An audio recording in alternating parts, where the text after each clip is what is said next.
if we've got everything else muted or not, just to confirm. I like to have my stream in the other platforms visible, so I know if they strike my stream down. That's that way I'm not rambling on for hours. That's good. It's good to know what's going on. All right, let's see here. I'm just double checking everything. Where'd the volume go? Oh. Oh, there it is. All right. It was hidden at first. And here I got mute. There we go. Facebook. Oops, that's not what I wanted. Crap. There we go. All right. It's like I gave preferential treatment to a different streamer that I guess I'm following. Gave that preference over this live stream I'm starting. Great. Oh my gosh. Welcome to WyzGyz Entertainment. This is your host, Wyman. We are joined today by our very special guest, Russ Leach. How's it going? Hi there. Nice to be here. Thanks for having me on. Oh, absolutely. So, all right. This is going to sound like a silly question, but are you possibly from the UK? Yes, that's right. Are you based out of there now? Or yes, I am. Yeah, I'm in the UK at the moment. Yeah. Okay. All right. It looks like you're also. Have you just started recently streaming with CG UK? Yeah, I've been on with those guys. They're a good bunch of guys. I kind of found them through different routes, and yeah, I just really enjoy their company. They're pretty amazing. They are. They're funny. They got a great attitude. So there's some great talent in there as well. They're really cool. I have to agree. Can you, before we go into this book, can you tell us a little bit about your history, your quote unquote origin story, how you got how you eventually became interested in either pop culture, comic books, or both? Okay, it's really all comic books. I'm old enough to have experienced the Bronze Age personally. So I really enjoyed comics as a kid. I picked up Captain Britain. That was my first comic that I paid for myself. And within those pages, I saw reprints of Fantastic Four, Nick Fury, Agents of S.H.I.E.L.D., all kinds of stuff, Avengers, and from there went on and bought as much Marvel stuff as I could find, but also migrated to a lot of DC and especially 2000 AD and Star-Lord in the UK as well, which is a very British way of producing comics. And that inspired me. In the mid-90s, I submitted to Marvel and got good responses from the new talent manager there, but it didn't really go anywhere for me. And I had to, pay the mortgage and have a life. So I went off into the world of retail design and publishing. Oh. I did magazines. I art directed for big retail outlets. Did all kinds of stuff, and then I ended up working my way back through the art departments into CD design before the internet really took off. And then I started programming, and then I ran my own business until 2009, when it came to a natural end, producing work for travel companies. And I decided to get back into illustration, which I did in 2010. And I did some indie stuff. I've worked for a small company called Unstoppable for JD Rosario, hails out of New York, and they do fantastic superhero work. They were doing diversity before Marvel ever thought about it. Proper diversity. And he has a diverse group of people working with him as well. He's a fantastic guy. So I did stuff for Jay, and I did some other independent bits and pieces. And I ended up doing a couple of graphic novels for Markosia over here in the UK. And via the work that I had done, I bumped into my future editor on the Doctor Who Adventures magazine, which I picked up in 2015. And then from there, I did some work for Cartoon Network on their Ben 10 magazine. I drew for 4 years for Marvel and Hachette, doing their Draw the Marvel Way homage to the old book, which I absolutely adore. But they did like a bi-weekly art magazine, tutorial magazine. And I did some other, I carried on doing stuff for Unstoppable as well. I did some Aces Weekly with David Lloyd. And then more recently, I've been working with a company called Charisma, who are doing AI-backed comic strips for their adventures for your tablet and phone. And so I was like an art director, curator, and illustrator on that project. I've also done some storyboarding as well for films in the UK. And then COVID hit. And I got the opportunity to use the time that I had spare to pile into my book, which I'd been waiting to do for 2 years. I wrote the script over 2 years ago, but because of the work that I had on a daily basis, I didn't get a chance to get into it. So I used the time wisely, and here I am. My goodness. So over the all right, well, let me rewind briefly. And so can you tell me, my understanding, you mentioned that you used to read Great Britain. Captain Britain. Captain Britain. Yeah. My understanding is when Marvel was trying to get into Europe and stuff, they, rather than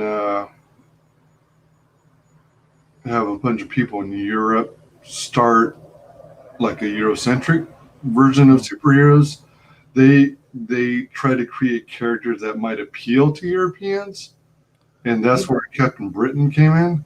I think that is the idea, yeah. But it didn't really go much beyond that, to be honest. They had Marvel UK, and when Marvel went for Chapter 11, which is sort of mid-90s, I think the whole sort of thing fell down, really.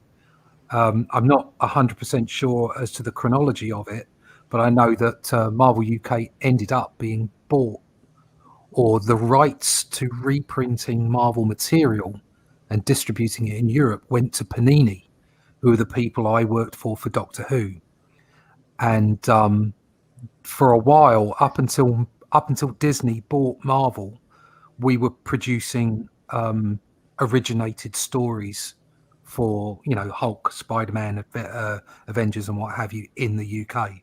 But once Disney got their hands on Marvel, all of the production went back to the US. So even though you might have a European or an Asian based creator as a freelancer, the actual publishing, the content was kept within the States, within Marvel. Okay. Let me see. Provrab Rolanti 13 WRes. That's a name. Hey, how are things going? I watched your WyzGyz Twitch's channel. Thank you. I appreciate it. Nice channel. Anyone agrees? Costco chill stream. Cool. I'm about to design. Be right back. Offline screen for your streaming. Cool. That's cool. You're a designer. Nice. Do not hesitate to take a look at the website on my Twitch profile banner. P.S. Talk shows and podcasts, just the best. All right. I noticed that Twitch, I guess, auto classifies my streams as talk shows and podcasts. I suppose it must do. Yeah. I still haven't got my head around Twitch. I'm just streaming on YouTube and that's it. I use Streamyards, but it allows me to broadcast to Facebook, YouTube, and Twitch all at once. It also had Periscope as an option, but my Periscope account is suspended right now because whenever I send out messages, they interpret it to be spam. God. So I haven't taken the time to reach out to them. And you kind of get locked out of things, don't you, for these automated procedures, and they just they drive you mad. Yeah, exactly. So for the last several streams, I've skipped Periscope altogether. Right. Yeah, I thought it was amusing. In YouTube, I'm classified under entertainment because that seemed to be the closest thing I could find. Yeah. But I haven't really explored Twitch to see if there were any other categories besides that might better suit mine. But it's kind of funny to be under talk shows and podcasts. Like I could be a Jerry Springer or something. I think you're better than Jerry. Oh, shucks.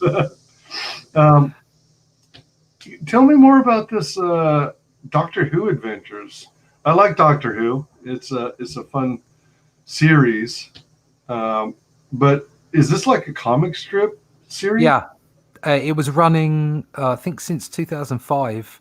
The magazine started, and it was I can't remember the name of the publishing house that had it, but they used to be BBC Publishing, and they'd moved on to something else and asked Panini, who do the Doctor Who magazine, to run the Doctor Who Adventures magazine, which is for kids and has a strip in it.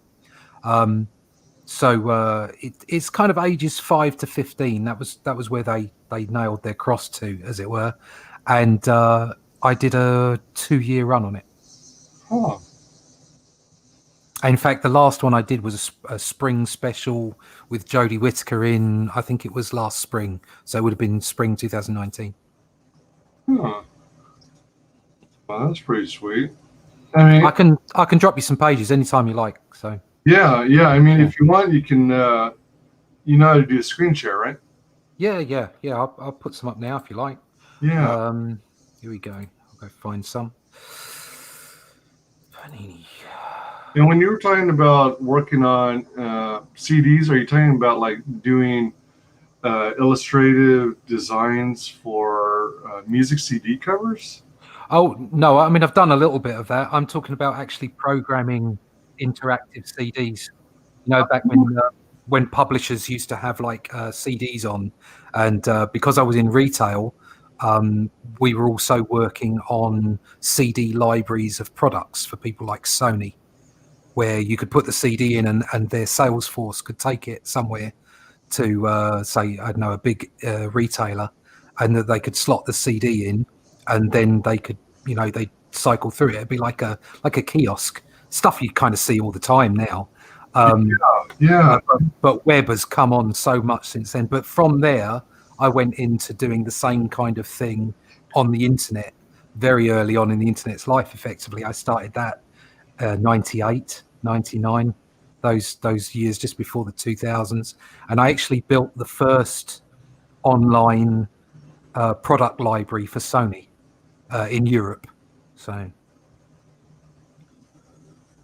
wow, that's pretty sweet. Yeah, I mean, it was an experience. Sony weren't always the best people to work with. Oh, I can imagine. There was a lot of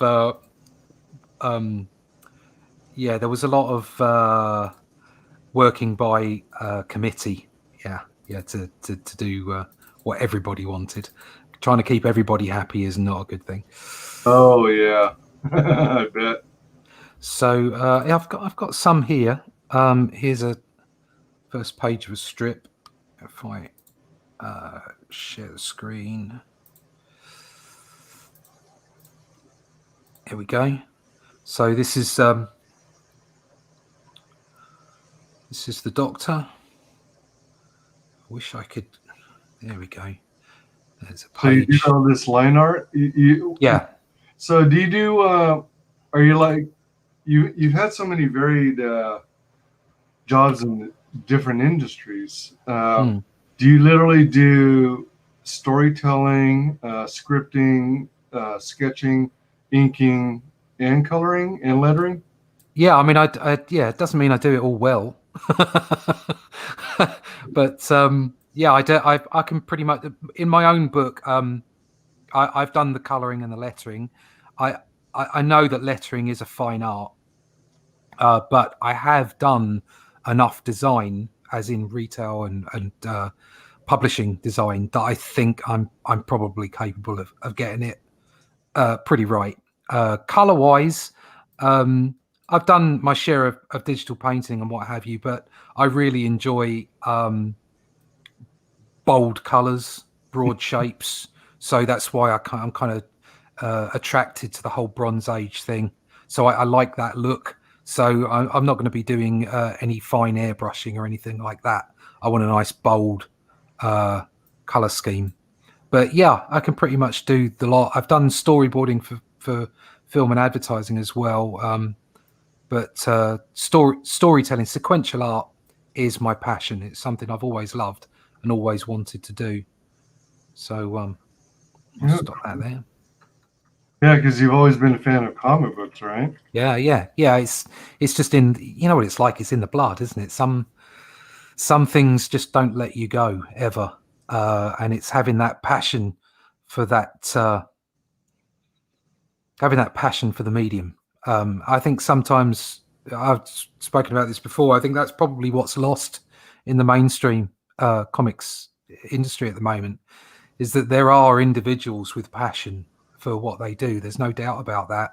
Some very creative individuals, but it used to be the case that, and I appreciate you have to make money in entertainment. It's not something you do for free.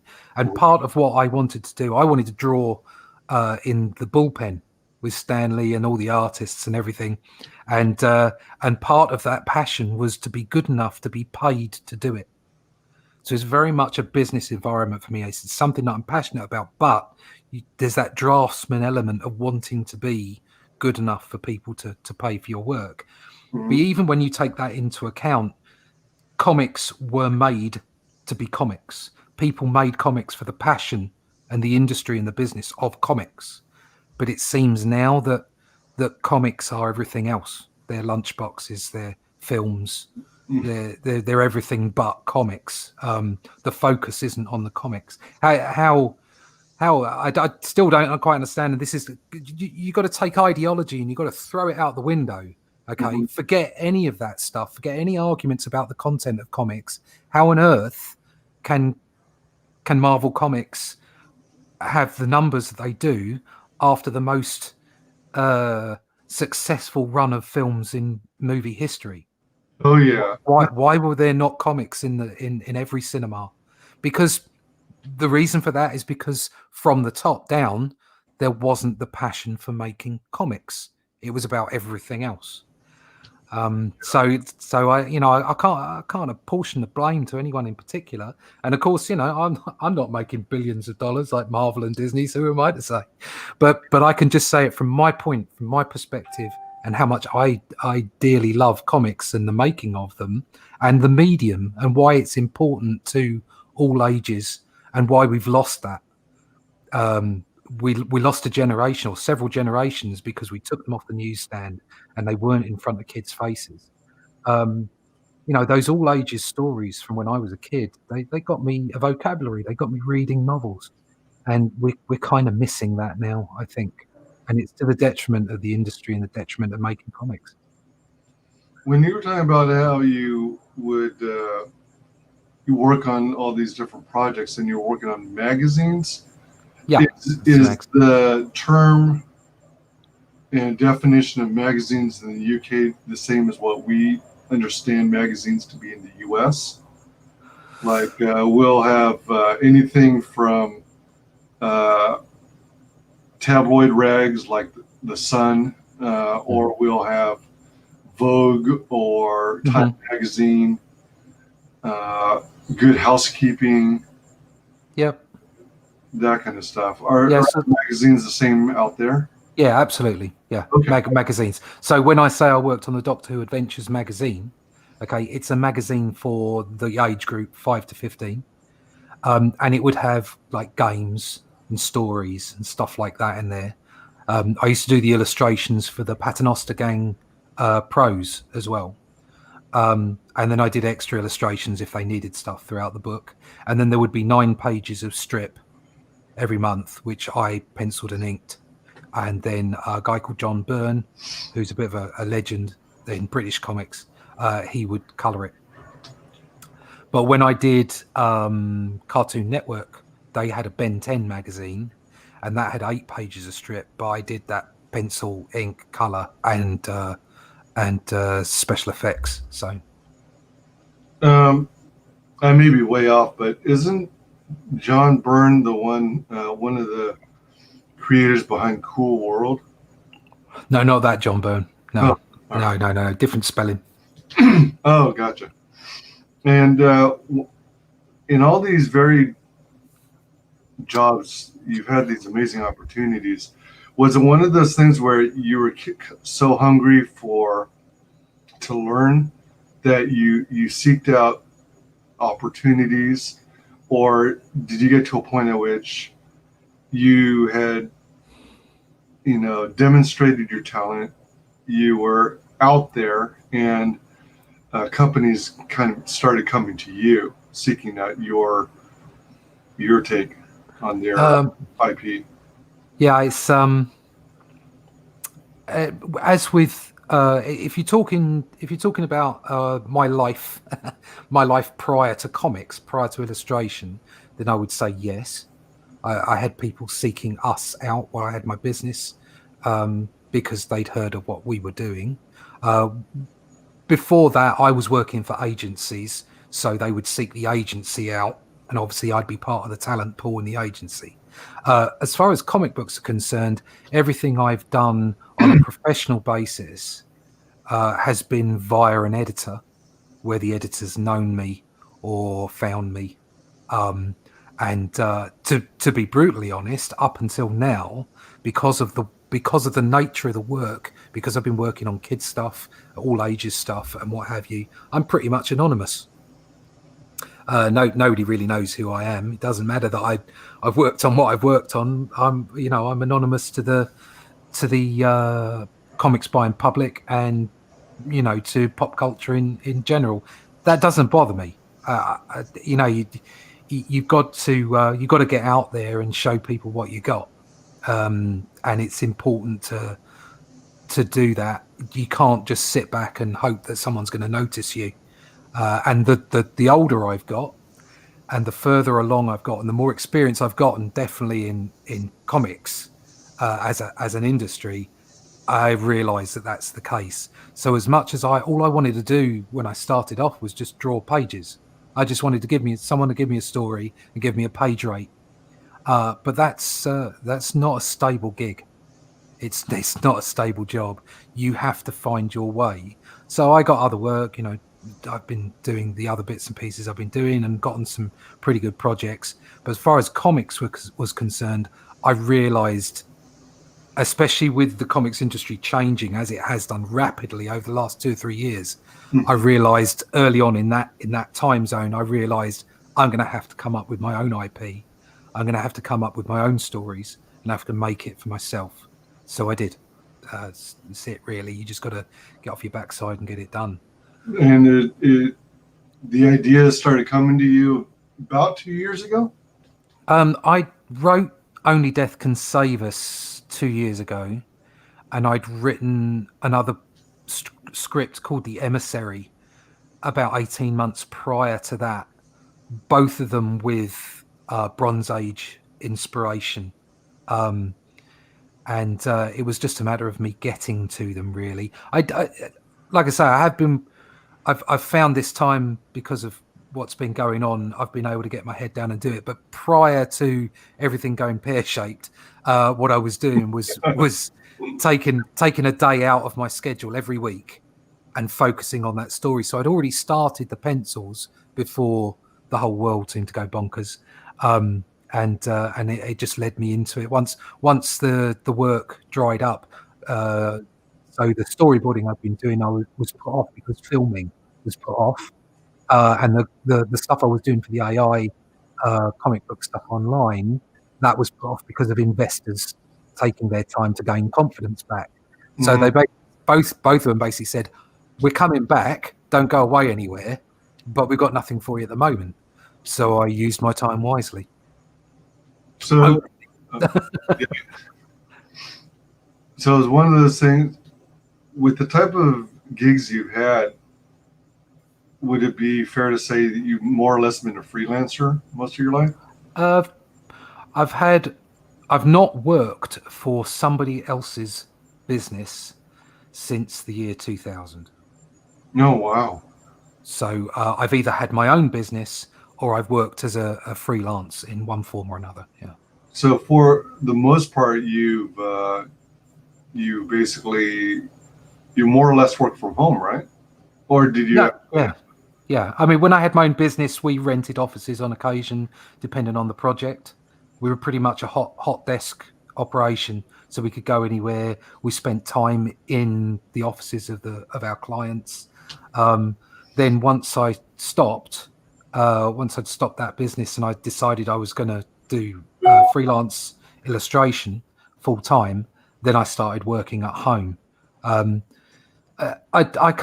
did all kinds of jobs. So after 2012, my wife is extremely supportive, and we sold up the house and bought a house smaller, so that I didn't have the financial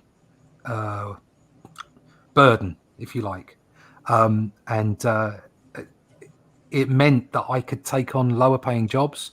It meant that I could take risks and put that all back into the passion. And it was the best thing we ever did, actually, because we moved further out into the countryside, and we're extremely happy with where we are without the mortgage woes of the bigger house. So. Oh my gosh, yeah, that's nice. Yeah, and it's incredible to have the fortune of being married to someone so supportive. Yeah. It really is. Yeah, we've got quite a traditional marriage. I mean. When we had kids, and my wife was working in a bank, and she was doing very well, and I really should have been a house husband, but she decided that she wanted to look after the kids, which was quite a traditional way of looking at things. So when it came to that point, she said, "Well, that's the way things are. Let's get out there and follow your dream." So incredibly supportive, very lucky to have, and the whole family have been very supportive. Awesome. But talking about support, though, I mean, like I've been on several streams today, and the amount of support I've had from people, from indie creators and from Comicsgate people as well. Fantastic! It's so great to see. I've reached out to several people to help me put my campaign together because there's so much experience out there, and everybody's just been so kind and generous with their time. It's I really want to thank them for that. Yeah, and for the people that have backed it already, of course. Oh, most definitely. Yeah, it's pretty special. I mean, I know I'm at risk of getting choked up, but it does sometimes, as corny as it sounds, feel kind of like a family environment. People are supportive of one another. They want to see each other succeed, and if there's any knowledge they can impart to others who can learn from issues they've encountered, little speed bumps, if you will, they're more than welcome to share it. And I really think that's very kind and in a sense, noble of them. Yeah. It's I respect that kind of stuff. Yeah, it really is. It's I don't label myself with any hashtag or any grouping. That's not what I'm here to do. But at the same time, my mind is open, and if people are professional, respectful, and polite, then they're the kind of people you want to be with. It doesn't matter where they come from. So I've found myself finding some extremely polite, generous, good people that use whatever hashtag or whatever label they want to use, and I'm not interested in slating people and putting them in some kind of grouping when I don't know them. You have to communicate with people. You have to talk to people, find out what makes them tick. Don't just slur them because they happen to say something you don't like or think a certain way. Walk a mile in another person's shoes. You're never going to do that. So be open-minded and give people a second chance at least to find out how they tick. And I've been overwhelmed by so much goodwill. It's a great place to be. Absolutely, I agree. So on this project, Only Death Can Save Us, did it take much effort to come up with it, or were the ideas like stewing in your mind over the years while you were working on the other projects, but didn't really have a whole lot of time to dedicate to your vision? Yeah, it's kind of a mixture.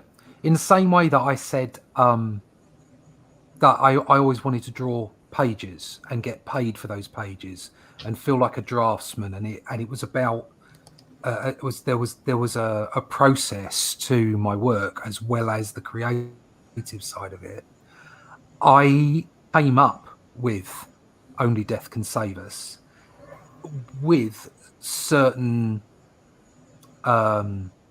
parameters that I wanted a recognizable character, so maybe something from mythology. I wanted a good title that people could latch onto, but I also wanted to follow those Bronze Age inspirations, and at the same time, the story that I'd written, Emissary, drew on certain esoterical and scientific backgrounds that I then followed through into Only Death Can Save Us. So it's kind of like a mixture. There's a mixture of the creativity or the spark of an idea because of the things that inspired me and because of the content that I'd been watching, like Thomas Campbell and just anything quantum physics. I love all that stuff, and all that, and a lot of esoteric stuff as well, sort of pseudo science, and just put it all in together. That inspired me, and then of course that's almost a natural to lead into that Jim Starlin-esque cosmic cube kind of Thanos environment, if you see what I mean. Because they dealt with things like spirituality as well as science fiction and cosmic stuff, and Silver Surfer, and then onto kind of like Thor and Asgard as well. That's the kind of the imagery I had around them. I wanted them to look like old warriors. They're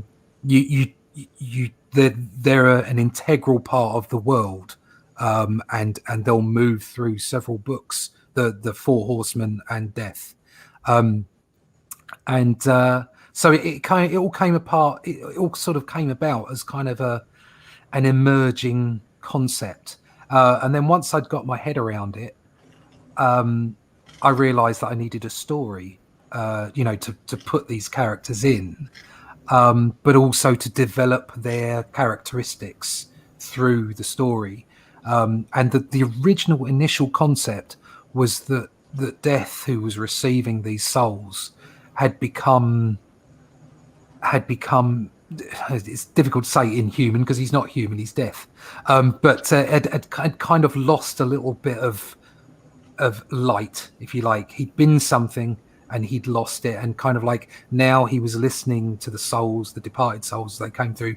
It was a bit boring, and kind of he won back his emotion by taking part in this story with his companion Chrissy. So is his human companion, and that's you'll find all that out in the story. So there was this emotional aspect to it where I wanted him to find a way back to humanity almost, and that bringing in that hero's journey. So the whole thing, sort of from start to end, was kind of like a growth. It wasn't just one simple idea. It was lots and lots of things, and then coming backwards and forwards, waking up in the middle of the night and writing notes. I'm not a script writer either. I'm not a natural writer, I don't think. So I had to work hard at it. But I've been very fortunate to have a guy called Rick Hoskin, who's a very prominent or prolific writer. And he's casting his eye over the dialogue for me, and it's just smoothing it out and making it work just that little bit better. Are you the type of creator who derives a lot of inspiration from dreams? I don't know. I suppose I might, but I think most of my inspiration comes from the waking day, taking in concepts, analyzing different viewpoints. I since 2010, when I started freelancing in comic books, I've been an avid YouTube consumer, and there's a whole bunch of stuff on YouTube that they've got rid of now. You can't find it anymore, but there's so many conspiracy theories and wacky theories, pseudoscience, all kinds of and then there's the really good stuff as well. There's like proper science channels where you can listen about quantum physics, about the M theory and all that kind of stuff, and you just sort of chuck it all in the mix and listen to it. I listened to some, I'll put it out there. I've listened to Alex Jones, David Icke, all these wacky people, because it's great content to just like shove in and you can't take any of these people seriously, but you can listen to them go off on one and think, oh right, okay, I'll note that idea down for later, because it's good fun. There's nothing stranger than folk, as they say, and listening to the whole range, the gamut of stuff on YouTube is it's a good inspiration for wacky stories. Yeah. You can create your own wacky playlist and in this loop. That's cool. Oh man! So on this project, Only Death Can Save Us, did you decide to do everything yourself, or did you hire some talent to work with you? It was always going to be me. I felt that if I went off and I had somebody, Chris McCauley, do some color work for me, who I paid. It was only a little amount, but I still insisted that I paid him, and he did some flatting for me. And Mike Summers, who is a great color artist, he's a great colorist, and he works a lot on Unstoppable Comics. He colored the cover for me. I've also got 4 black and white ink prints, which are colored pinups in the book, but they're offered as tiers or as perks outside of the book as A4 black and white prints, and they're by Amrit Birdie. I think his username Eve. He was the guy on that. Renzo Rodriguez, who was on Pandemic recently, and also works for Zenescope. Mike Emirates, who does some great stuff over there on AAA Creators. I met him through Marshall Lee, who's wonderful, and Rob Willis, who is a fantastic talent. And I wanted to get his take on the characters and do a pin-up for the tiers with him. So so those, I've got that kind of guest art in there, and I got Captain Frederick Head of CG UK to do some colours on a couple of pinups that I'd done, but everything else was going to be me, because I felt that the best way to get this done was for me to get it done and not have to worry about paying other people, not in a skinflint way, not in a tight way, that I don't want to pay other people, but I didn't want to leave other people hanging. And I didn't want to have other people depending on me getting something to them when there was no guarantee of anything. So I thought the best way to do it was just, I knew I had the ability to do it, was to just get on and do it. Rick Hoskin, who's doing the dialogue for me, offered to do that for me, and hopefully he'll be part of the writing team next time round, so that I can get my ideas out and knock them about with him. And the editing was kindly offered by Tim Quinn, who actually used to work for, I was saying earlier, Marvel UK and Panini. He used to work for Marvel. He edited on X-Men, the Hulk, Spider-Man, I think. So he did a whole bunch of stuff, and I work with him occasionally. He's a lovely guy, very knowledgeable, very experienced. So he's doing the editing for me. So I managed to kind of call in some favors and pay a few people for the extra bits and pieces, but the vast majority of it, 95%, is me. Yeah, I'll live or die by that sword. Yeah, I mean, I still haven't made a final decision. I've got a couple of projects that I'd eventually like to put out there myself, but I'm definitely not ready, and I definitely am rusty drawing wise, so I have to get back into the game. Yeah, and I would have a tendency to think along similar lines where, I'd have to rely almost wholly on myself. But I've spoken with creators who say no matter how good they think their work is, they ultimately defer to like an editor to have a second, at least 1 second set of eyes. Yeah. If you have the opportunity to, more than a second set, so that, but you have to know that they're going to be truthful and they're going to tell you like it is instead of trying to be a yes man. So it's good that you do have an editor, just to cover your bases. Yeah. And, take another perspective and check for fluidity and consistency. Out of curiosity, would this be your very first solo book? Yeah, this is the first time I've done this on my own. Something else I'm doing to have those extra eyes on is I'm just waiting for the final script to come in, but I've lettered the whole book on the pencils so that I can hand that out beta and have a beta reader look at it. So I'll go to the editor once Rick has finished adjusting the script. That'll then go off to a few different people so that they can give me some feedback on that as well. Out of curiosity, has your wife also served as like an editor or assistant editor?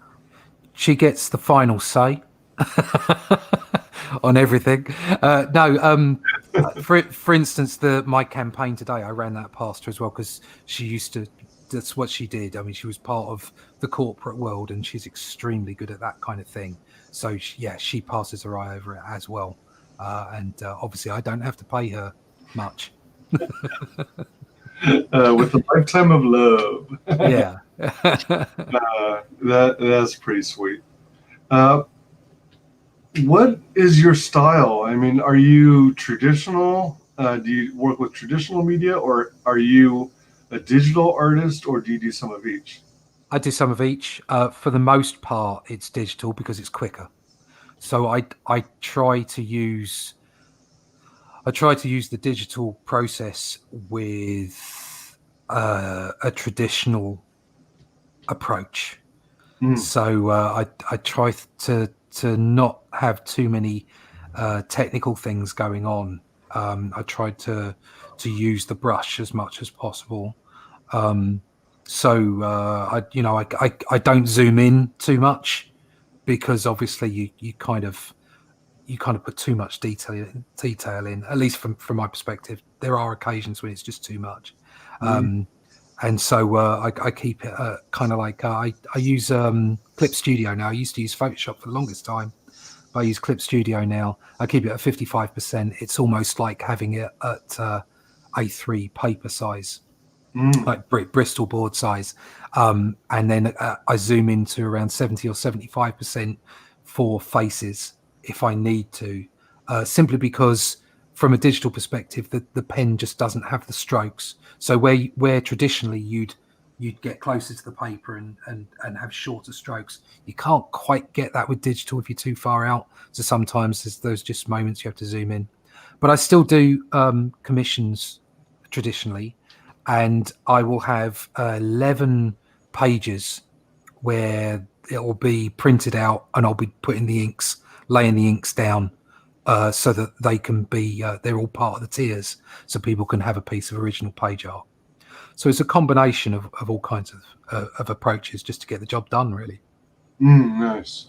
Let's take a look-see real quick. Let's check out this video, the intro video for the book.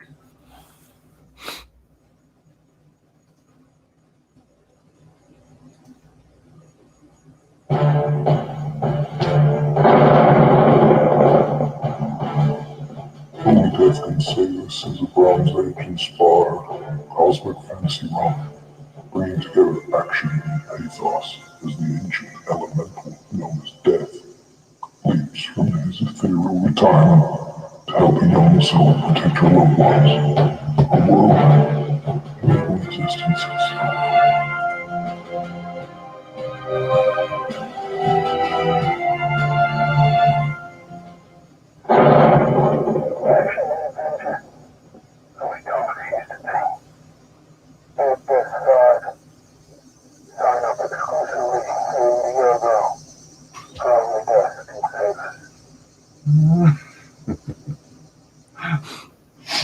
So did you put together this trailer? Yeah, I put the trailer together. Yeah. Were you the main voiceover? I got a friend to do that. Oh, okay, all right. That was kind of interesting. It sort of reminded me of almost like a Thanos impersonation. Oh, right. Yeah, I ran it through some filters as well. Yeah, that's what. Yeah, like deepened it out. It's I think it's like the anonymous filter. Yeah. So yeah. Oh, is that what they call it? Yeah. Oh my gosh. And then was it that same person who did the very, very end? Yeah. Yeah, just with a different filter. Yeah. Oh, okay. All right. At first I thought it was two different individuals, but now that you mentioned filter, that makes perfect sense. Bronze Age inspired cosmic fantasy romp. Right on. So you just launched today, right? Yep, today. Yeah, about 12 hours ago. My goodness. I'm sorry if I missed it, but how did you guys do your launch? Did you were you on like somebody else's stream and no, you announced it and all that good stuff? And no, all I did was I set the thing up, updated the website, and then I sent out an email via MailChimp to my email subscription list, and then I updated all my social media, like everything everywhere, and then I went on to a stream with Rotten Glory at 7:00. Oh, all right. And then we did a stream there, and then I did another stream on my own at 9:30. Sorry, these are all UK times. Sorry. All right. And then I came on to you, and then I think at 2:00 I'm on with Marshall Lee. At 3:00 I'm on with Sweetcast, and at 4 I'm on with Michael Bancroft. So that's 10 10, 11, 12, or is it Or was that 9? 9, 10, 11? I think it's Yeah. 9, 11, yeah. So that's Eastern Standard Time. That's 9, 10, 11. So Yeah. not too late for my American cousins to enjoy the stream. All right. Welcome, Eric McIntyre. Good to have you. Hey, WyzGyz, just stopping in real quick to show some support before I dip to a meeting. Appreciate you stopping by. Yeah. Yeah, that's pretty cool. So you're like starting your talk show circuit. Yeah, that's about it. Yeah. I'm back on with Rot on Thursday because I co-host with Rotten. Then I've got a show on Monday night, but I'm also on with the CG UK guys tomorrow. I'm going to be on Peter Palmiotti's stream. And then I've got some other people who are Scott Cirkland. He's great. I'm going to go see Scott. I think I might be able to get on with Artie Bear. Oh, wow. Nice. Possibly I may be able to. Right. It's really down to the kindness of others to allow me to come on and show my wares, as it were. But also the more people you meet, the more you discuss, the more communication there is, the more swapping of ideas. It's great. That's what it's all about. By all means. Let me see. So this is these are videos from my channel. So I've got like a whole bunch of videos on my channel that show you how I came up with the script, how I came up with the concepts, but also I'm doing screen captures of panels from the book as I finish it off before printing. Did you say you're doing the lettering yourself? Yeah. Oh, wow. Now, the lettering is also being done digitally, maybe like... Yeah, I'm doing the lettering digitally. I don't have time to do it by hand. In fact, I don't think I have the skill to do it by hand, to be honest. That's a true skill.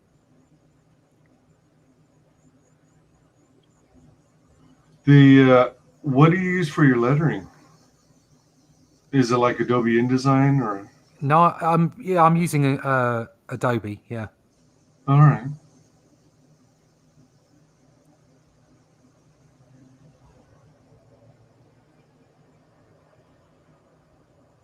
Cool. You got some strong blacks. Now the interiors of the book is black and white, right? No, it's color. Oh, it is color. All right. It's color. Yeah. Just here, if you roll down, there's a 9-page preview for everybody to read, or 8-page preview for everybody to read. Okay. So they get an idea of the kind of the style of the book.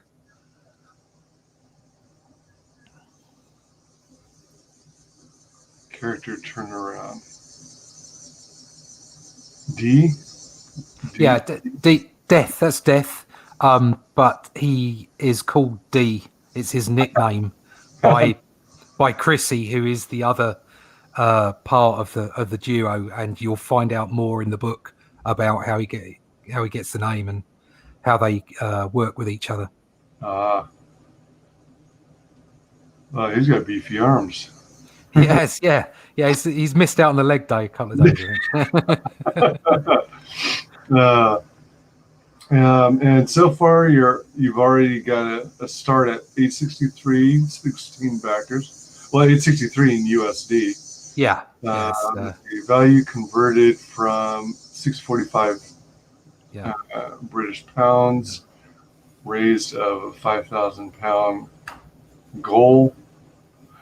So your goal, is that factoring everything from the talent you hired to help out here and there to the cost of shipping internationally? Yeah. As well as like paying yourself for the time you put into it? Yeah. You're never going to get from 5,000, which is £5,000. I'm never going to get a big payday.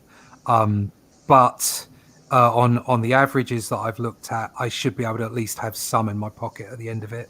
But it will cover everything. Yes. Nice. And then, we'll see where I go after that. All right. Obviously, hopefully, I get a lot of backers and I go over that goal, but we'll see what happens. Now, do you already know? It may be early to even be thinking of it, but do you know if you're planning on doing an initial 30 days of funding, extend to a second 30 days of funding, and then go in demand? I'm definitely going in demand. Yes. I just think that's such a great idea. It's one of the reasons why I went to Indiegogo in the first place. Again, putting aside any views you might have or not have about Indiegogo and Kickstarter, Kickstarter's user interface is awful from a personal point of view. I think it's awful. They charge you more, and they don't have in demand. So it's from a purely a business perspective, it's a really easy choice to make. Yeah, yeah. Uh, do you think you're also going to do 2 rounds of funding, 2 30-day rounds? Let's see how it goes. If it looks like it's a worthwhile thing, then yeah, I'm totally open to doing it. But we'll see how it happens. All right. All right. So right off the bat, 80 plus pages. Wow. Yeah, it's 60 pages of story, and then there will be character galleries. I'll do a little bit on the team. There'll be concept art, and if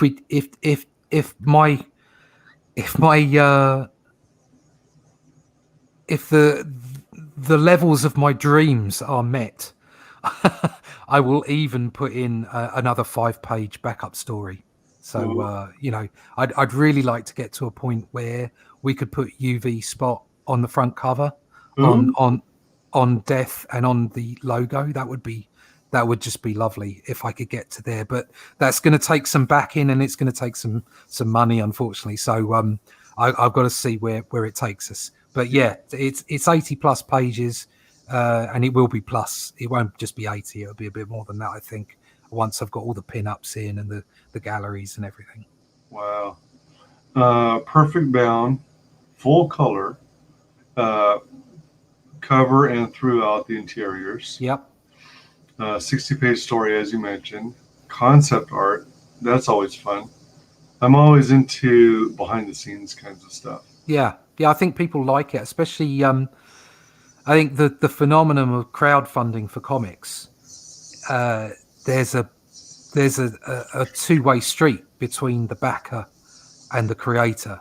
It makes people far more involved, and so they're actually. I think they're far more likely to enjoy finding out how you came up with a character or what it might have looked like in a certain sketch, and how the concept work was done. So I think it fits quite well. Nice. And character gallery, as you mentioned. Yep. On the cover it says Russ Leach and Tim Quinn. Yeah, that's wrong. If you come down a little bit, I've just got to update those images. You come down a little bit, you'll see. Go a bit further than that. There you go. There's the actual cover, and it's got Rick's name on it. Oh, okay. So, and Tim Quinn. Yeah. So Rick Hoskins doing the scripting, the dialogue, as it were, and Tim Quinn's my editor. Oh, all right. Editor. All right.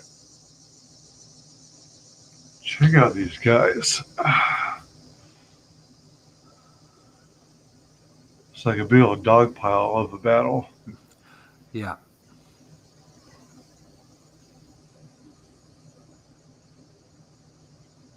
Sometimes it almost seems like magic when artists can have a big old massive battle, yet make every individual distinct and keep everything from not blending together, you know? Yeah. Some styles lend themselves to certain content, I think. And my style, being based on the things that I love, the Bronze Age and those kind of styles, I am quite. It's quite a bold style, as in, I use heavy blacks and I'm prepared to thicken my lines up where necessary. So I don't necessarily get. There's not a lot of cross hatching in it, and you don't necessarily get the textures. But it's a kind of a Saturday morning cartoon style. You know, it's like it's in your face, and I think that does lend itself to big scenes like this. And unless, of course, you're just such an amazing artist that you can cross hatch your way into something that looks incredible, or somebody like Frank Frazetta, or even John Buscema, who can just sort of rustle anything up from anywhere. I mean, artists like that, it doesn't matter what style the inkers use over the top of them, they're superb. Welcome, Max Works. Max Works is asking, why not use Clip Studio for the lettering? Simply because I have not had enough experience in it yet. It's simple as that. So I've got my head round how to draw and you know what I'm doing in there, because, like I say, I was with Photoshop for an awful long time, and I've ripped myself away from it, and so I just haven't had the experience with the lettering yet. Whereas the other tools I'm using, I have. So for this one, it's just the things that I know are going to be quicker than. It doesn't matter how easy it is to learn something else. If you're just not used to it, it's just quicker to go with what you know. So that's why. So nothing against Clip Studio's abilities with text. I'm sure they're superb, and I will be getting my head around them at some point. Welcome, Matanui. Meet.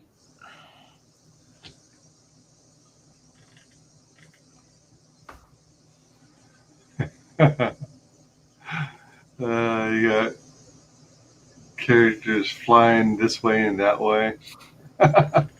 I wrote this short intro after I'd written the story because I wanted to start it with a bang. So that's how this battle section got put in. Thanks, like Maxworks. It's either tentacle or a dreadlock. Yeah, no need to apologize. All good. Just asking.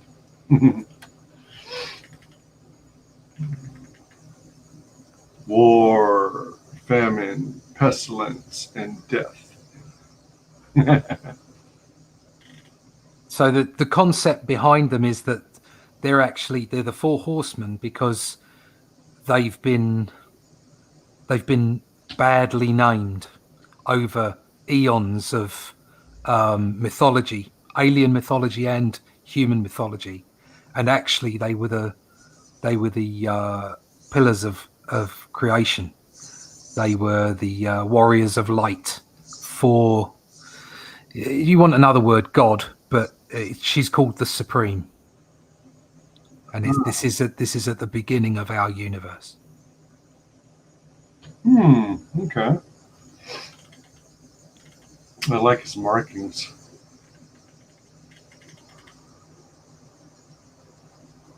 She kind of reminds me of a Hela in design.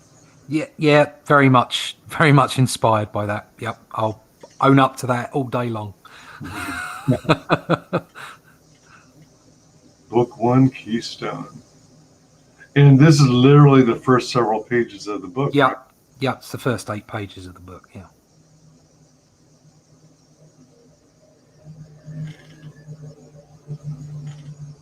Oh my gosh. Yeah, this is reminiscent of the old comics. Nice.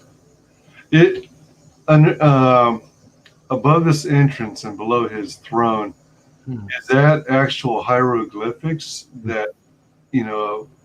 translate into something? No, it's supposed to sort of hint at potential Gaelic or ancient runes, but you can't quite see what's going on. Ah, okay. So the idea is that you get multiple sort of threads of different mythologies. So if you look at the guards, they've got unks on them. Is it unk? It's the cross. So there's a little bit of Egyptian going on in there, and they're cats as well. They're cat people. So there's this sort of like whole hodgepodge. The idea being is that the mythologies that we have on this planet and maybe on other planets are all just cross-wired. They're not full stories. And in fact, if you look at Death himself, he's got these lines upon his skull, and that's because he's kind of like a sort of a techno biotic being. The fact that he looks like a skull is completely coincidental to a human skull. Completely. So it kind of explains that as you go through. Cool. Max Work says Clip Studio has a big problem with the text. If you want to do a page with loads of text, it really slows down to a point you can't work properly anymore. I wonder why, but Photoshop is better with lots of text. Yeah, it would be good if you could use it all in the same file. Like I said, I just haven't had a go at it yet. But I currently do all my color and everything, my line work color, and then I open it up in another program to do the text. So it may well be that that's the way I carry on if that's the case.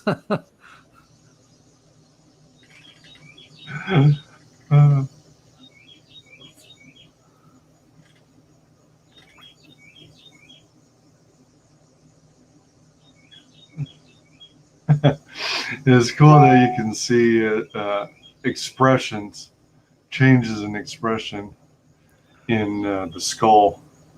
Yeah, that's another reason for him to be this kind of odd being, is that I wanted for him to be able to raise and lower his eyebrows. So he looks like a skull, but actually he's not a skull at all. So.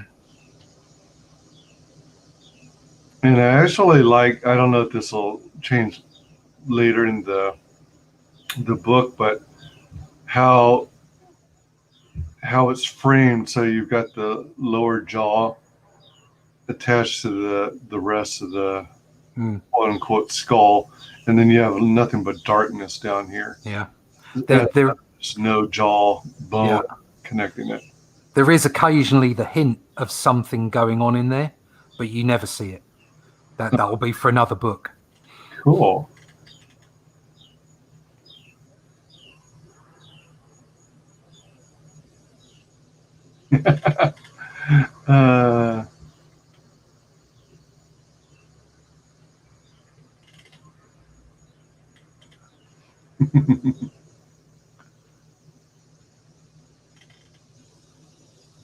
Pretty cool.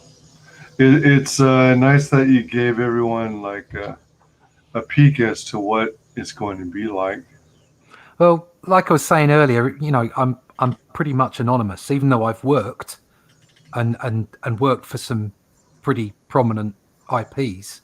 Nobody knows who I am, so you can't just wander in here like Sean Gordon Murphy and just expect people to buy your book. You've got to prove to people that it's a worthwhile purchase. And I think you don't want to give too much away, but I think 5 to 8 pages of solid stories that people can go, yeah, this is something that I'm going to enjoy. This is something I'm going to like, and I can appreciate that there's going to be more good stuff at the other end. I think that's important. It's important to win people's confidence. Oh, for sure. And at first I was concerned about having 8 pages worth, but when you consider it's 85 plus pages, then it actually works out really well. Man, this is so cool. I love this. Thank you. That's going to be one of my own pin-ups inside, but there's also some pages in the background you can see there as well.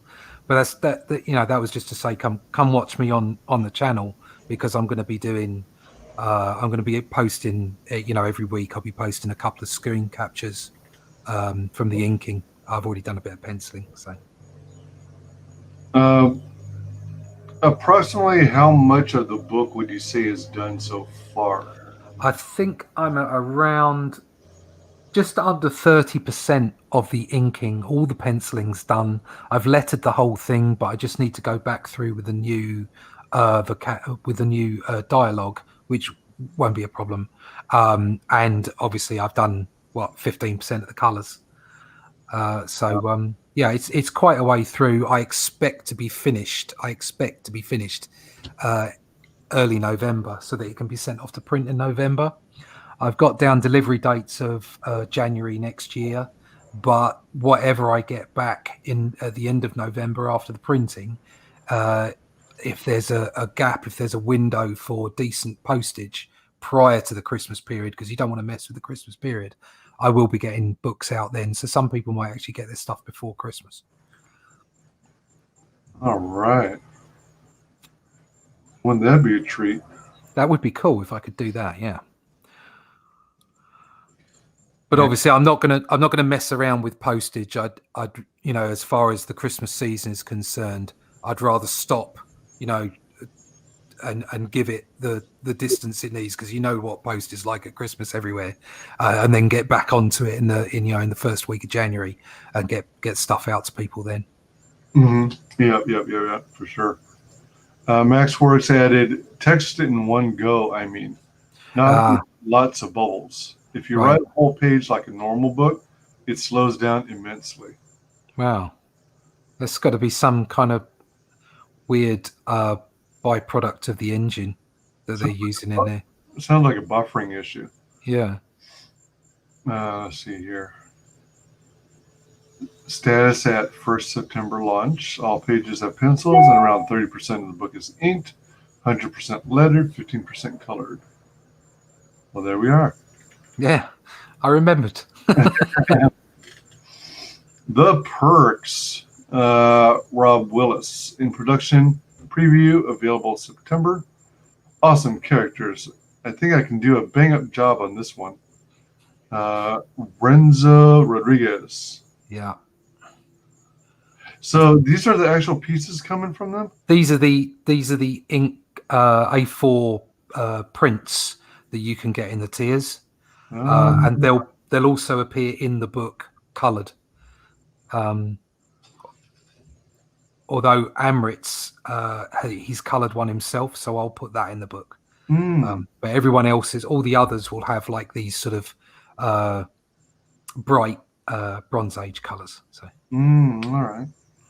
Mike Emirates and Emmert Birdie.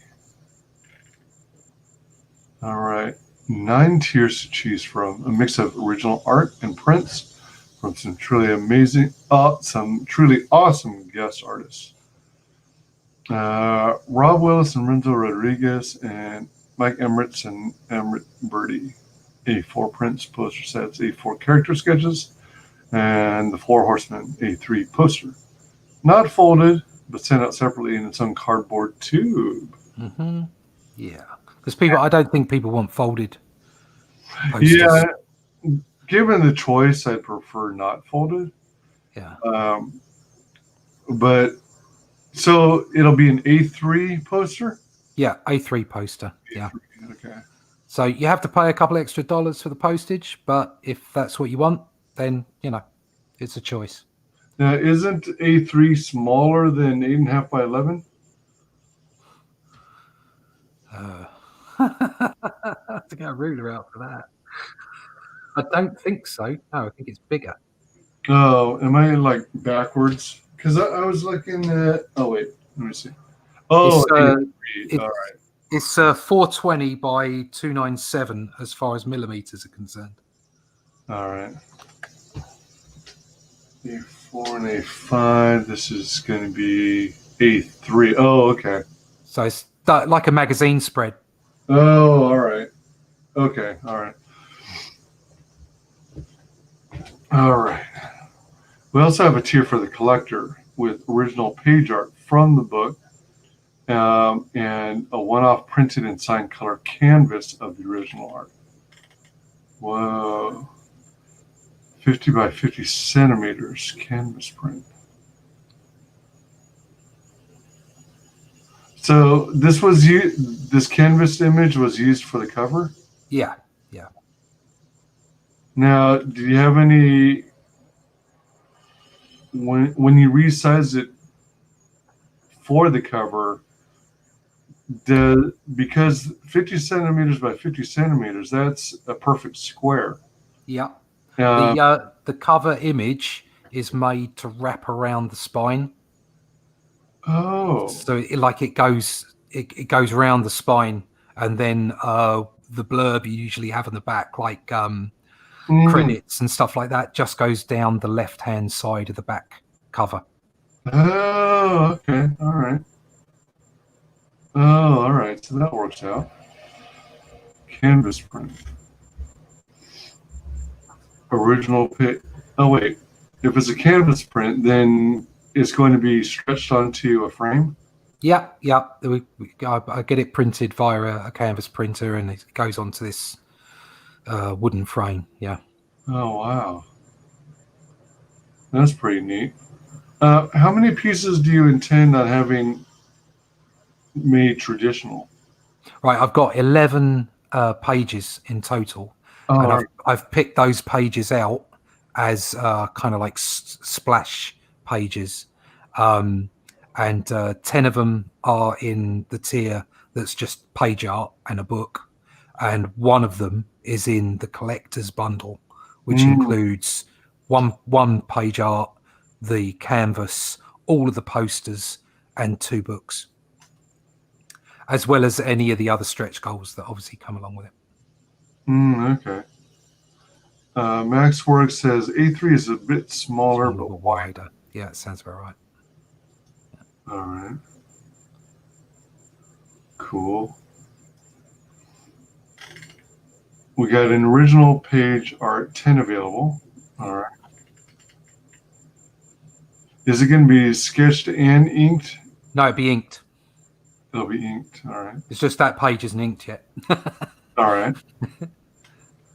And then we have the A3 Four Horsemen poster. Yeah.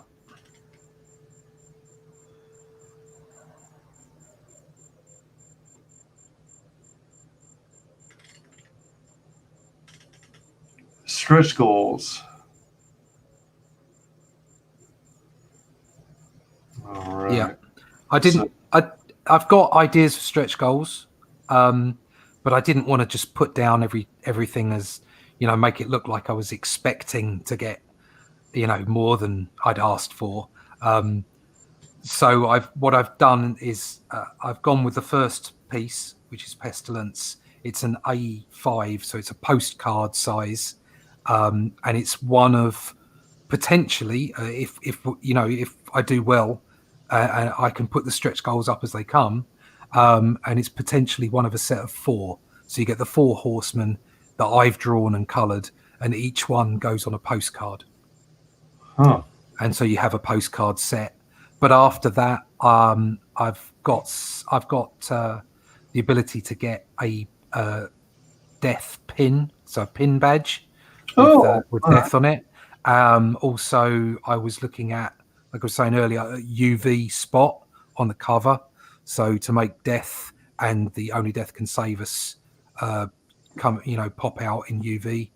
And then also, if we get far enough, I'll do a 5-page backup story. But that's way that's a massive target. So let's see how it goes. Let's see how people like it. But if people support it and people fund it, I will be giving. So yeah. Nice. And then it breaks out the profiles of the team members on this. And then you got some guest artists. Captain Frederick.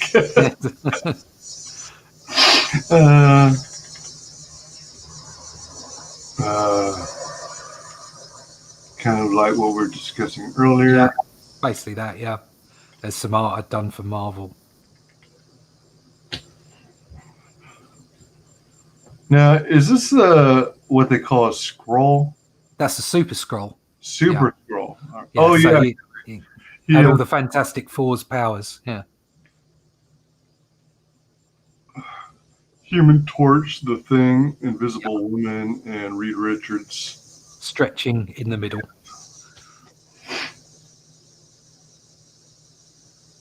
That's Wolverine, right? Or Logan? Yeah, there's an old man Logan up the top there. That's Overmind next to him. You've got the Collector. Yeah, the Collector. All right. Yeah. Yeah. You got some 90s X-Men over on the right-hand side. Some Excalibur up the top. A couple of characters from Excalibur. Wait, this isn't Kitty Pryde, is it? Yeah, I think it is. Yeah. Oh, all right. All right. Professor X, Beast, Wolverine, Jean Grey, Cyclops, Rogue, Gambit, Angel, Colossus. Colossus, yeah. And yeah. Oh, you did Guardians of the Galaxy. Yeah, I did a Guardians of the Galaxy page. There's a World War Hulk. There's a Black Knight and a Ghost Rider. But I mean, there was so much work I did for them because I did it over 4 years. So you know, every 2 weeks for 4 years, I had to come up with a tips page. So it's basically, let's draw noses, or you know, how to draw people through different ages and all kinds of different stuff. Perspective tutorials. And then in the other tutorial, I would do like that Guardians of the Galaxy and how that got built up, and then the final image. And there was I'd do that tutorial, and the tutorial at the front of the book was done by Mike Collins, who is a legend actually in Marvel and DC. He's done huge amounts of work, very prominent in Doctor Who, does storyboarding for Sherlock and stuff like that. So and James Afredi did the colors. So it was really great to work with that team.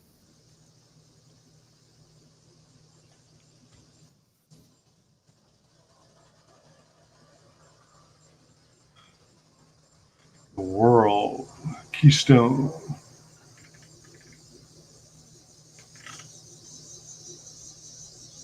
Nice and bright and bold.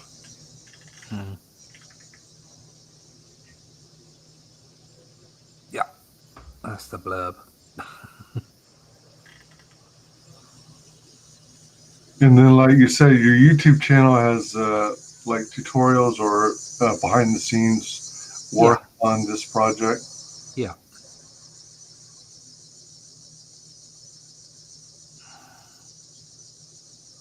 All right. Let's check out the perks. So the featured set that's a book with all the prints. So it's the A3 print and the 4 A4 inked prints. Oh, dang. Nice. Yeah, as I tell everyone on my show, I appreciate when a creator makes a feature tier. The way I view it is feature tier is kind of like best bang for your buck. Yeah. And it is enough to give you a really good experience and grasp on the book, its content, and all that stuff, the story. It isn't necessarily the very cheapest tier. It's not the most expensive tier. Somewhere in the middle, and you get a mix of all the cool swag. So that's pretty cool. Now, why is... Yeah, I don't know. I don't understand this about Indiegogo. I know in the beginning, everyone says that you're supposed to designate 2 prices. Yeah.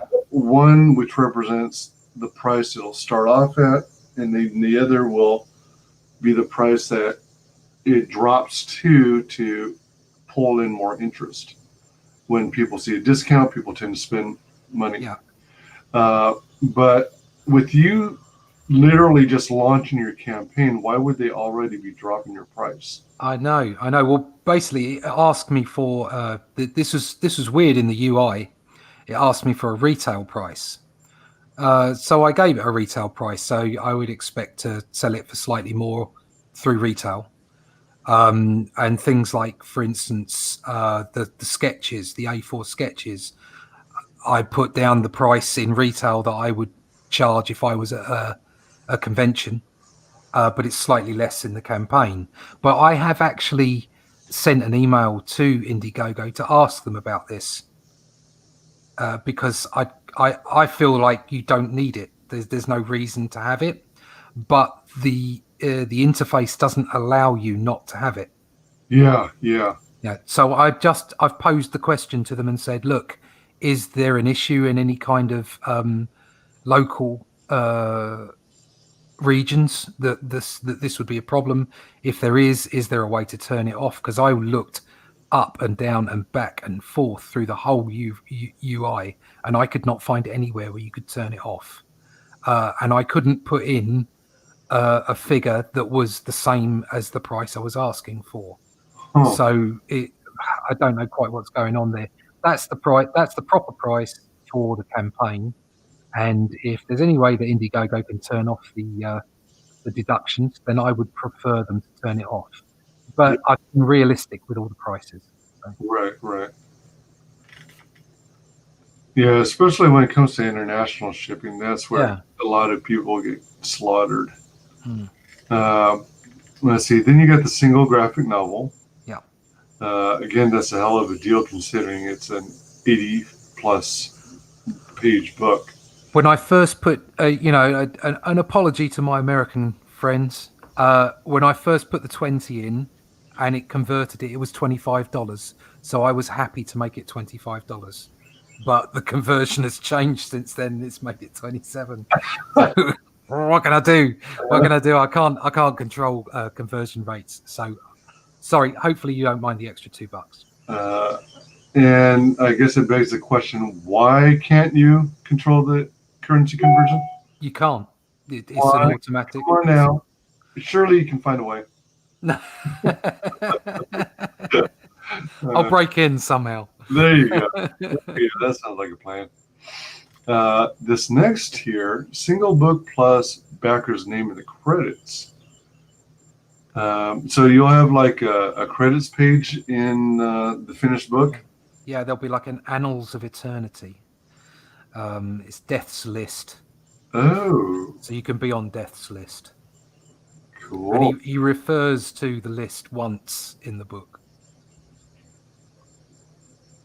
All right. And then basically everything over that price will get your name in the book. So. All right.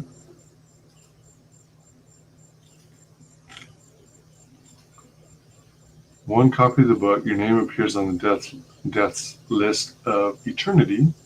In the book, it's permanent record in the annals of existence, signaling your support for the warriors of light. This next one is guest artist, 2x A4 print set number 1. That's the Renzo Rodriguez and Rob Willis. Oh, all right. There it is in red text. Yeah. So you get 2 A4 size prints. Yeah. And these are the prints themselves, right? Oh, you still get the 80-page graphic novel. Oh, yeah. You get the book and the 2 prints. Yep. Nice. And then you get the guest artist 2x A4 print set number 2. So that's the same. That's the Amrit Birdie and Mike Emmerich prints. Out of curiosity, is there any particular thinking behind, grouping these 2 artists together and grouping these 2 artists together? No, I labeled them up initially as 1, 2, 3, 4.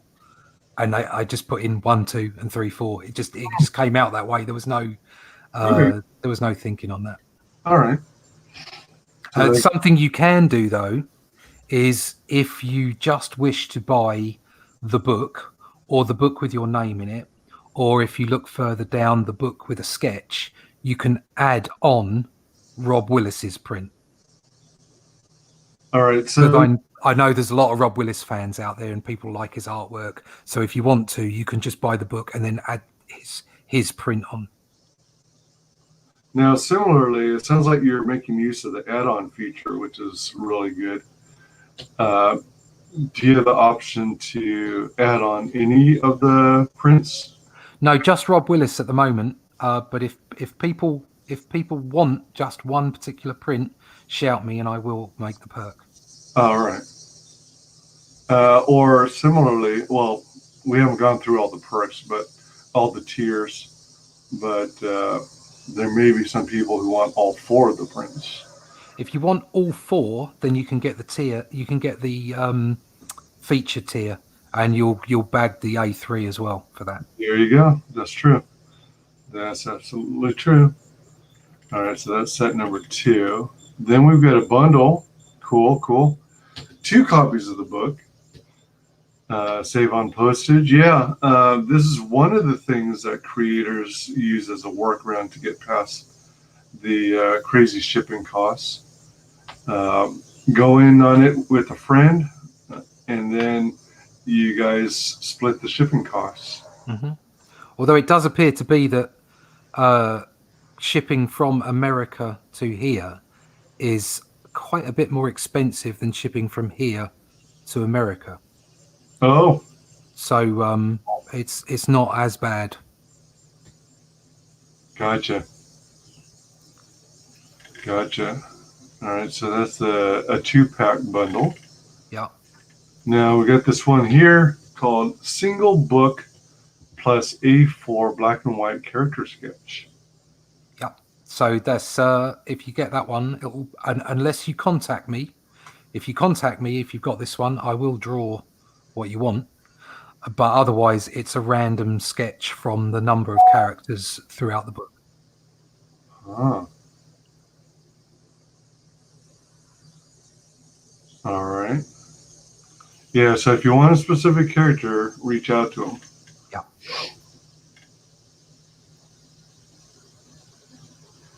A4 black and white character sketch and the novel. All right. This next tier is single book plus original page art. This is where there's 10 total available. Yep.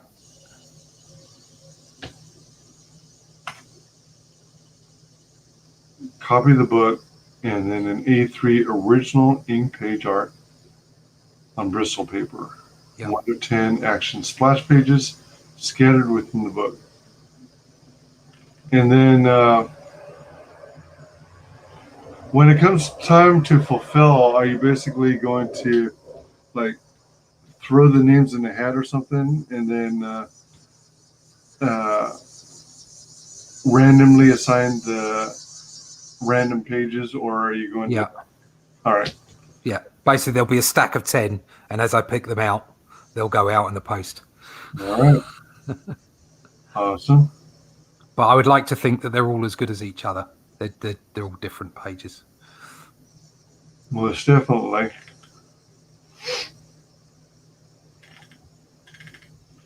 All right. Then we got the collector's bundle. Wow. This is the big one. It's quite expensive, but if people want the whole thing, then, why not? And if one of them goes and somebody else wants one, I'm sure I could make up another bundle. So you get 2 signed copies of the book. All right. 1 to read, 1 to keep. Yeah. A lot of people are into that. Signed color canvas, the 50 by 50 centimeter cover art. And so on that colored canvas, what is the medium? It's printed. It's a digital print canvas. Digital. And then what I'll do is I'll sign it, and it will never be printed again. Oh. And when you're doing your digital art, you try and like simulate traditional work, right? Mm-hmm. Yeah. Are you doing like a combination of brushes and markers, pens? No, it's just I just use on the traditional side. I use brush pens, Brush pens. Yeah, like double-ended brush pens. And if there's anything really small, then I'll use fine liners. I tend to use the brush pens because they do still feel like a brush, and they've got a nice flow to them. And then, but obviously digitally, I just I use I think it's G Pen in Clip Studio because it just works. It looks really nice. I also use a tool called Lazy Nezumi Pro, which is a really nice smoother of lines, and other little bits and pieces. But I use, in Photoshop, I had a set of VXF, I think, or VHX. I can't remember exactly what custom brushes that I used to use. So I try very hard to not have something that looks digital, if you see what I mean. I try to give it that traditional look, and I work at it. The way I see it is digital is just another tool.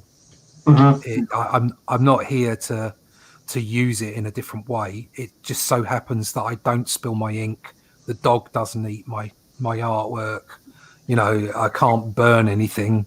And it's useful for Control Z so that I can go back a stage and things like that. But things like, for instance, using layers, resizing stuff, that was stuff I was doing on a light box for ages. So if I drew a thumbnail, I'd blow it up on a photocopier, I'd lay it down on a light box, I'd put my paper over the top, I'd do my penciling. And then if I drew something that I thought was really good, but it was the wrong size, back to the photocopier again, work it round, put it on the light box. So it's no different to using layers. It's just a different medium, different tool.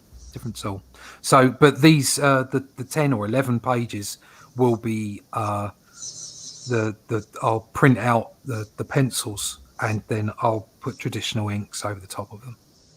Oh. So it'll be a combination of digital and traditional, but it will be a real piece of artwork that gets used in the book, and it will be unique, and whoever gets it, that'll be it. There won't be any others.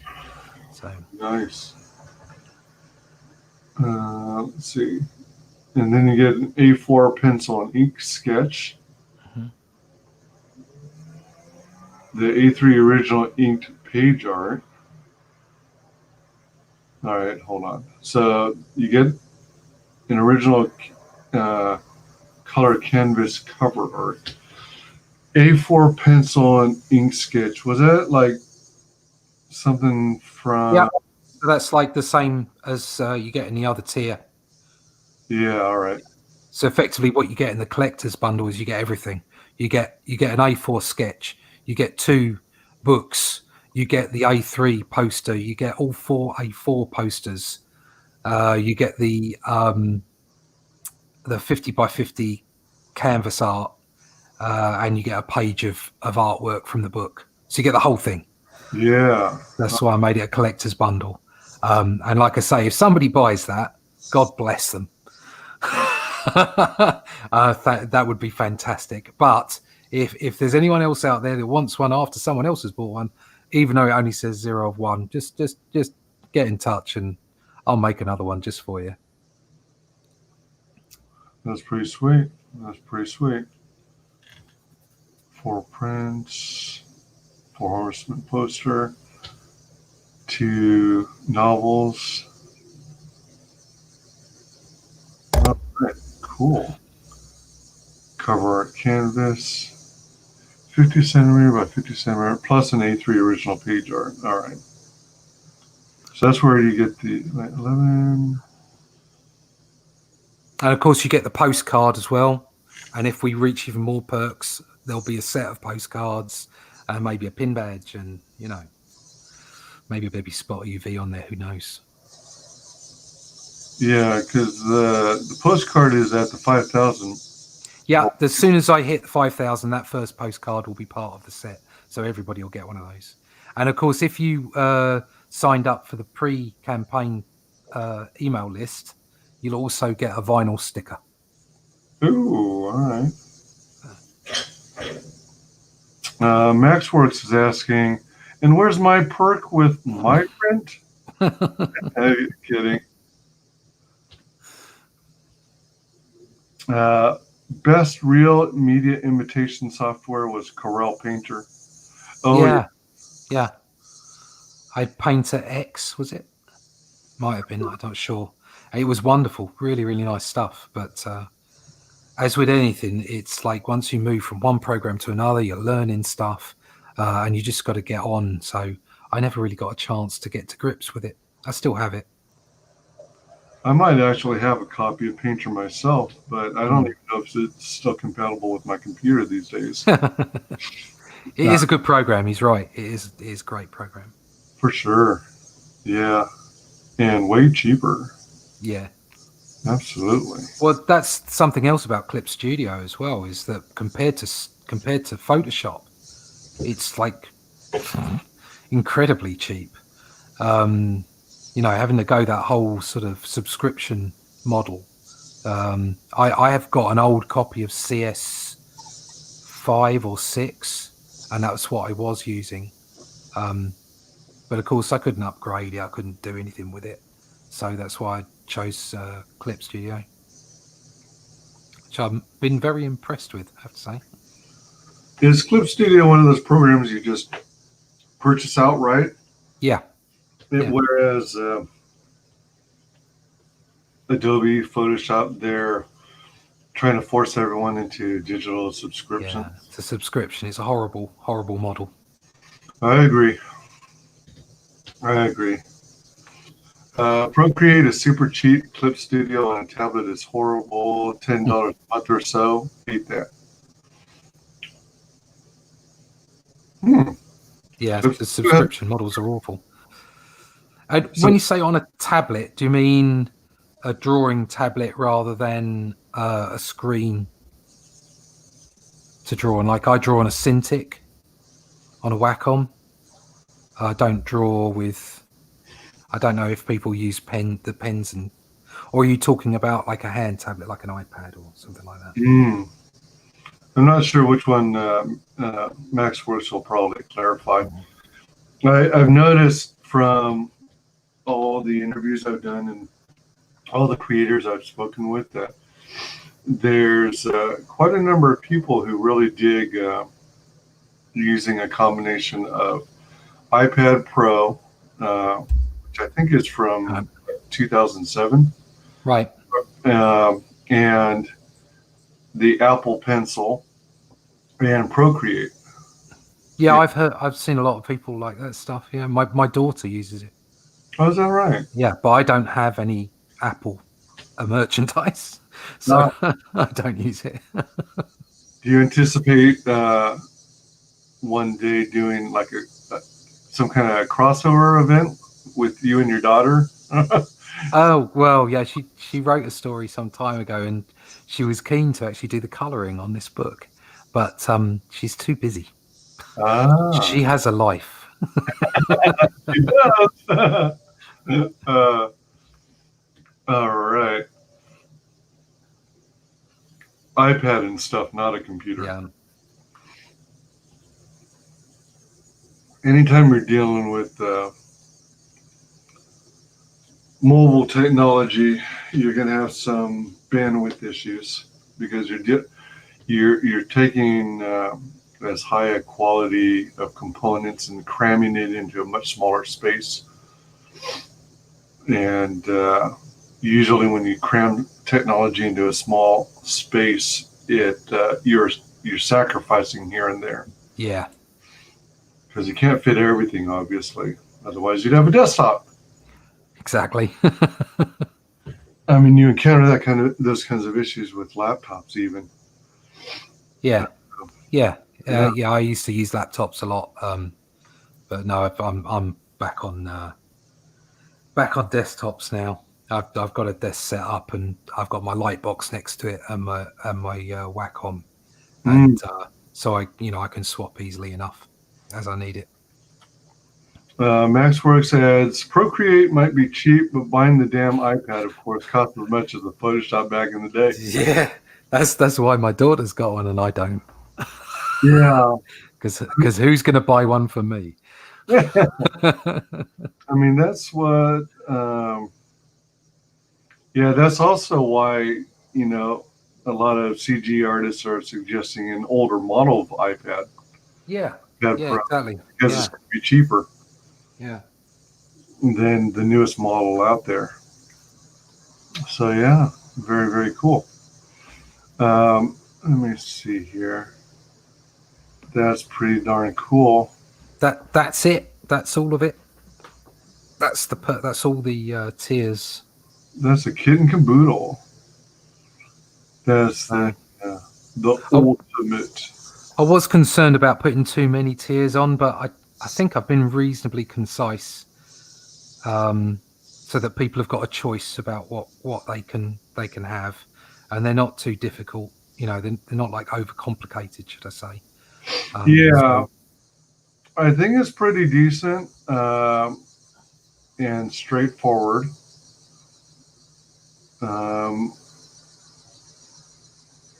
Yeah.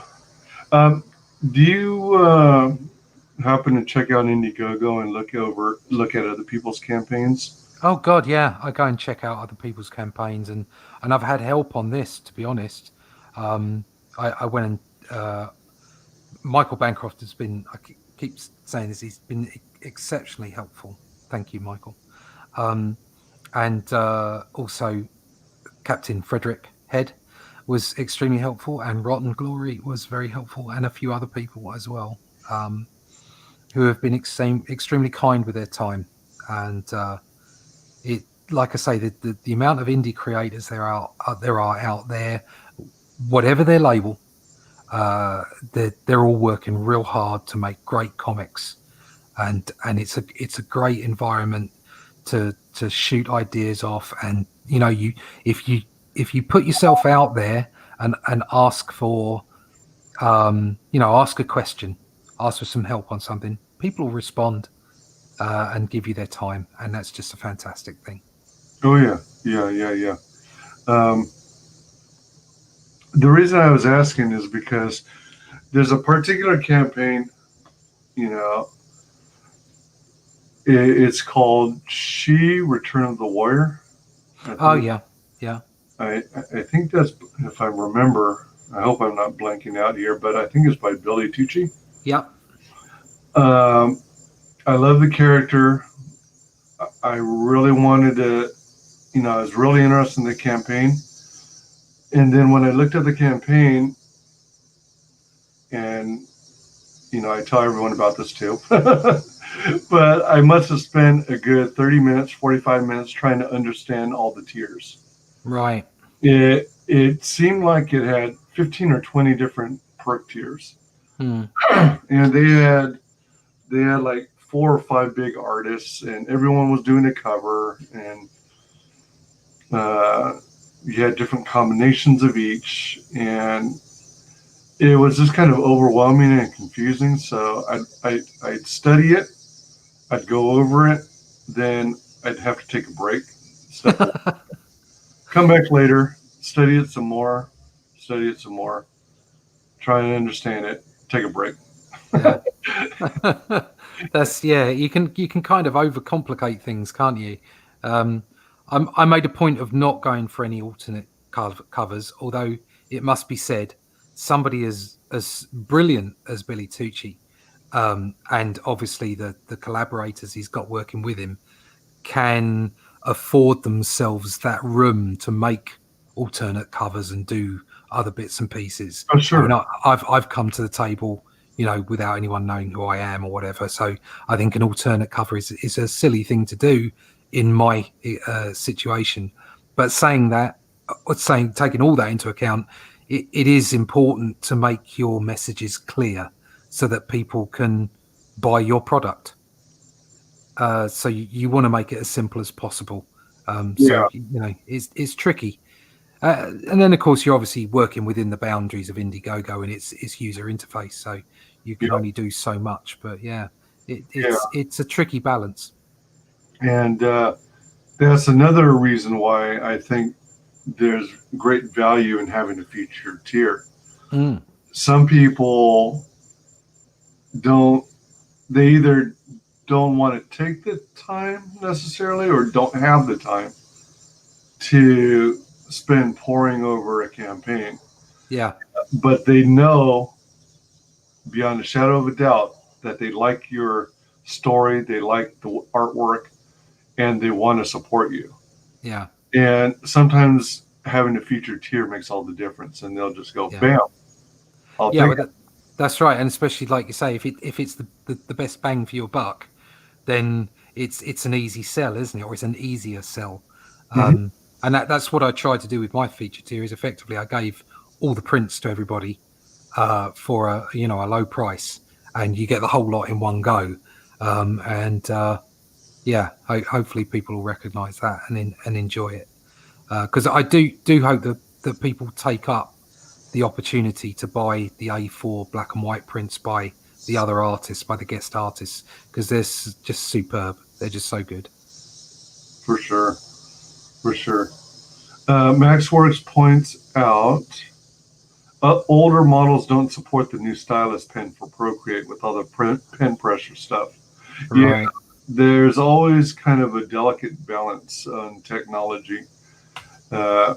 Saving money by getting an older model versus the functionality and compatibility of newer products, working with them. Yeah, so there's that. Like I've got a Mac Pro tower. Right. It's literally a mid 2010 model.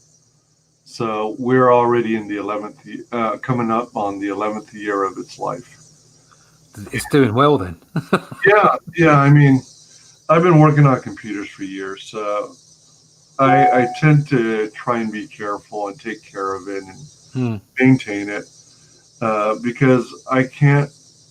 Not only because it offsets the initial price sticker shock when you first get it, but I also expect any computer I buy, self-built or otherwise, to last easily 10 years. Yeah, things should really, shouldn't they? Yeah, I find it unacceptable for people to replace their computers every 1.5 to 2 years. No, you shouldn't have to do that or be prepared to do that. Yep. Not personally, that's the way I think. I think this one I'm using a Dell XPS, and it was close to top of the range, and I must have bought it. This must be 5 years old now, and it's still, apart from some silly Windows 10 updates that mess with it occasionally. Apart from that, the actual machine is running. Touchwood is running brilliantly. Oh, good. So I'll be sticking with it for a while yet. Oh, good. Right on. Let's go ahead and play this trailer once more. Looks like a fun project here. Everybody back this book, especially now that it's live. No longer. By the way, did the early sign up mailing list help you? I don't know for sure yet. I'm going to have to analyze the names and entries once the whole thing's changed. But I did see several people from the mailing list come straight on as soon as I'd sent the mails out. So yeah, I mean there is a definite help from it without a doubt. And it's a mailing list that you build into the future. So for the second and third book and so on. For sure. Oh, and that brings up another good question. How many books do you envision the storyline? I'd really like it to be 4 books. 4 books? Each book, just like the Bronze Age comics, you could read on its own. There's a little cliffhanger at the end of this, but that's the way books are. You want people to enjoy the story and continue, but you could read this and go, "All right, okay, yeah, that was good fun." But I'd like to. My dream, what I'd really like to do, is have 4 books, and at the end of the 4-book run, do a consolidation of all 4 books in a black and white hardback. Ooh, that'd be cool. I'd love to be able to do that, but we'll see where it all goes. Nice. That's gonna be cool. Max Work says, my PCs died after 20 and 12 years last year. They did well. That is impressive, yeah. Yeah. I don't know if you remember, but do you remember 1984 when the Mac SE was released? Oh, barely. Yeah. It was the first Macintosh, the first all-in-one. And it was an all-in-one unit. I think it had like a 6.5-inch screen. Yeah. And had a 3.5-inch floppy drive. Up until like 10 years ago, we were still using it. No, about Good Lord. 6 years ago, we still were using That's amazing. A Mac SE 20 hertz, I think, or 20 hertz. And yeah, it would still work. It would still boot up. Amazing. We were still using Mac Paint, of all things. Yeah, I used to do little drawings using Mac Paint, and the sucker was still working. We eventually, I think we donated it to someone, or gave it for cheap. The first Mac I ever bought myself personally was an LC 10120. Had 10 mega RAM, 120 mega hard drive, and I had an optical 120 meg hard drive connection. Wow. And I ran a 3D program on it and was blown away. Oh my god! Because it was running at about 10 frames a second. I remember those old graphics programs. You'd wait and wait. Oh yeah. After the Mac SE, the first Mac we actually purchased was a Performa 6115 CD, which was what they were targeting for college students. Yeah. So it was the pizza box style design. So yeah, pretty fun stuff. Let's go ahead and play this trailer here once more.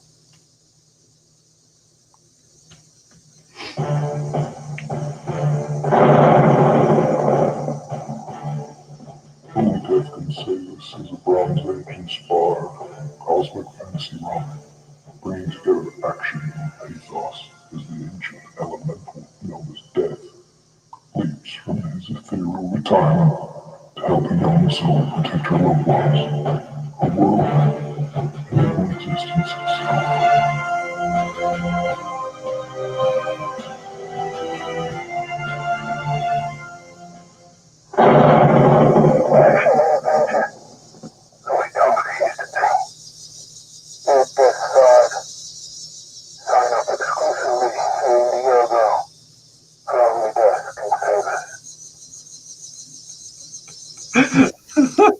The second voiceover.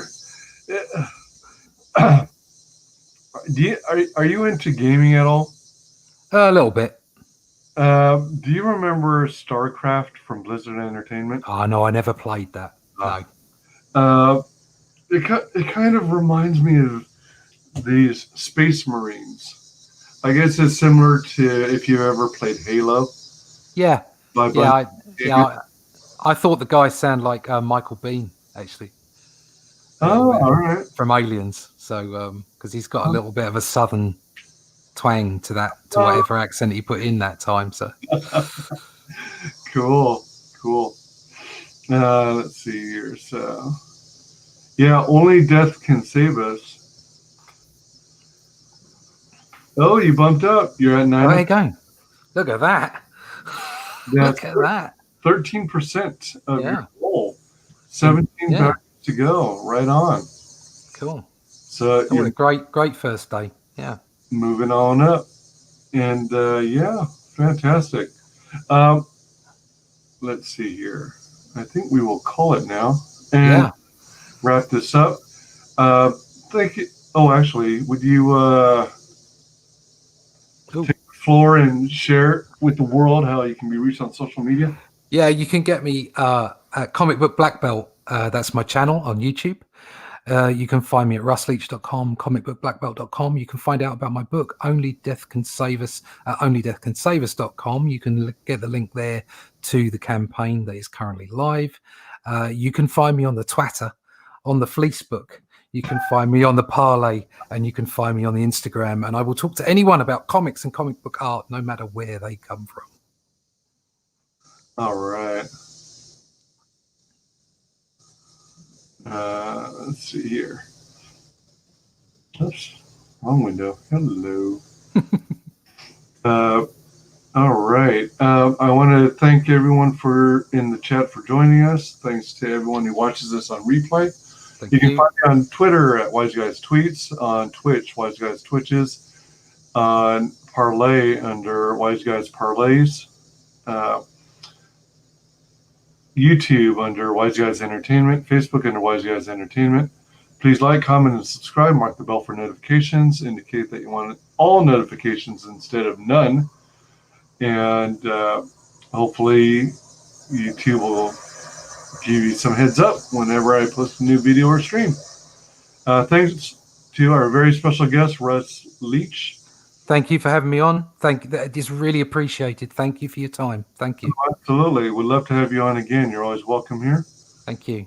Welcome, Ananui. You came in at the very end. Catch us on a replay. Yeah, check it out on a replay.